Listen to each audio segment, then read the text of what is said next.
Alright everyone, welcome back. We are in essay number 20. Same subjects continued of how a confederacy is not able to preserve the Union sufficiently, and obviously authors James Madison, Alexander Hamilton. Let's begin. So we were dealing with state generals on how there's deputies and how they're appointed. They hold their seats, some for life, some for 6, 3, and 1 year. See, 1 year is too short. 8 is like the perfect amount. Sets of 2 terms. 4 and 4, and then after that you're done. That's what I'd say. Help reduce corruption. Some for 6, 3, and 1 years. From 2 provinces they continue in appointing during their pleasure. I don't care, whatever. The States General have authority to enter into treaties and alliances. Okay, that's where their jurisdiction is. To make war and peace, to raise armies and equip fleets. Now this is interesting, that to raise the army and then to equip it, what it gets to use, to ascertain quotas and demand contributions. In all these cases, however, unanimity and sanction of their constituents are requisite. They have authority to appoint and receive ambassadors, so he's really laying out what the state generals get to do here. To execute treaties and alliances already formed. To provide for the collection of duties on imports and exports. Okay, so collection of duties, nice. To regulate the mint with a saving to the provincial rights. Regulate the mint. Really? The minting process? Interesting. To govern as sovereigns the dependent territories. The provinces are restrained, unless with the general consent, from entering into foreign treaties, from establishing imposts injurious to others, or charging their neighbors with higher duties than their own subjects. So they can't have some type of partisan thing just for their local area and then charging higher for out of state. A council of state, a chamber of accounts, with 5 colleges of admiralty, aid and fortify the federal administration. Chamber of accounts. I like the way that's worded. Chamber of accounts. Colleges of admiralty. The executive magistrate of the Union is stadtholder, who is now an hereditary prince. His principal weight and influence in the Republic are derived from his independent title. From this great patrimonial state, okay, notice this. So the executive magistrate of the Union is at that time, I guess it was a hereditary prince. Interesting. So his principal weight, his majority of like how he can hold sway and really flex his power in the Republic is from his independent title. His independent title of executive magistrate. And from his estates. From his family connections with some of the chief potentates of Europe, and more than all, perhaps from his being stadtholder in several provinces, as well as for the Union, in which provincial quality he has the appointment of town magistrates under certain regulations. Okay, so appointment of town magistrates.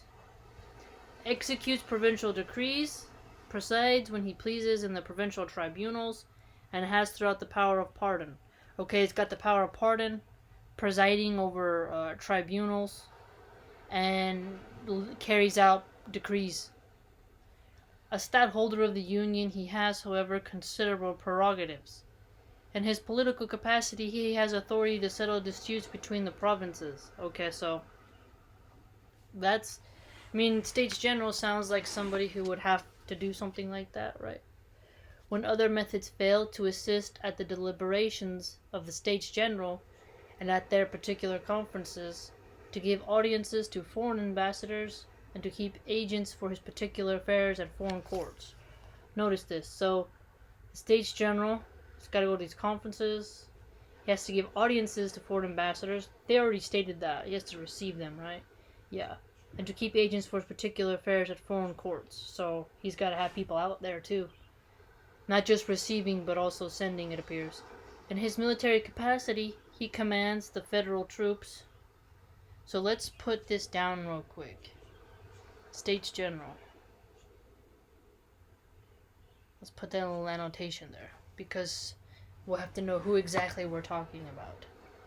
provides for garrisons. These are his duties in the military. And in general regulates military affairs, disposes of all appointments from colonels to ensigns, and of the government and posts of fortified towns. Fortified towns.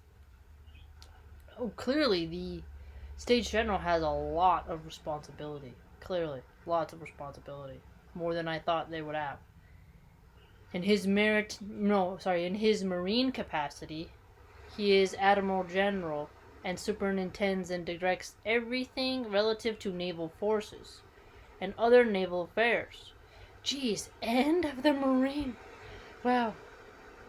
Preside in the Admiralites in person or by proxy, has to be there by person or has to have a representative.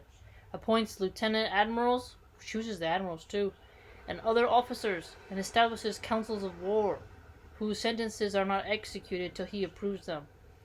Wow, so if he establishes this council and asks for something, they have to be approved by him.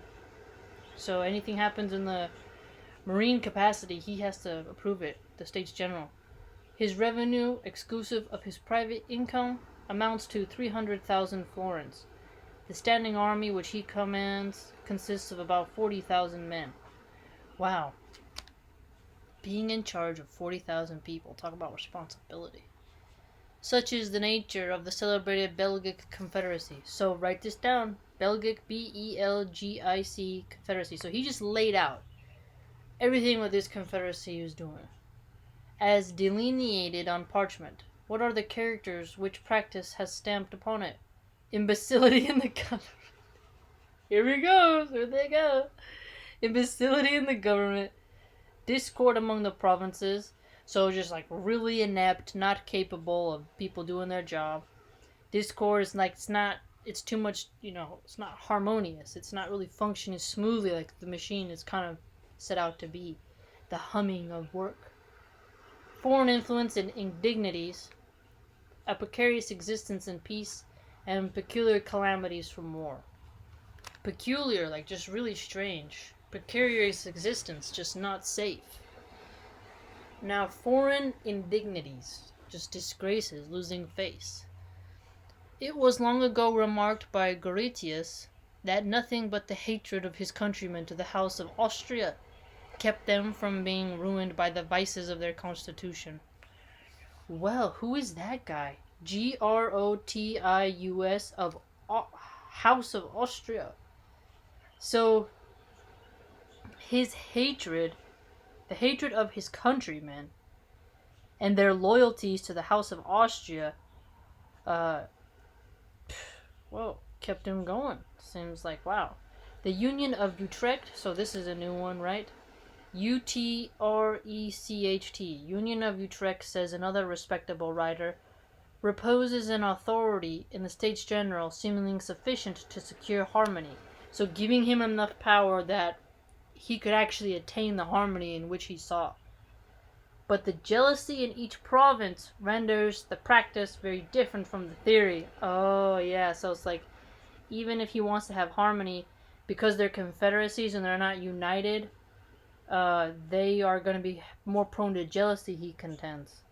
And that jealousy will lead to, obviously discord, not getting along as much, people not having the same prices for in-state versus out-of-state, protectionist policies that are either well-founded or not well-founded. So, that's true. How it comes out can be different than the thought that you wanted it to be.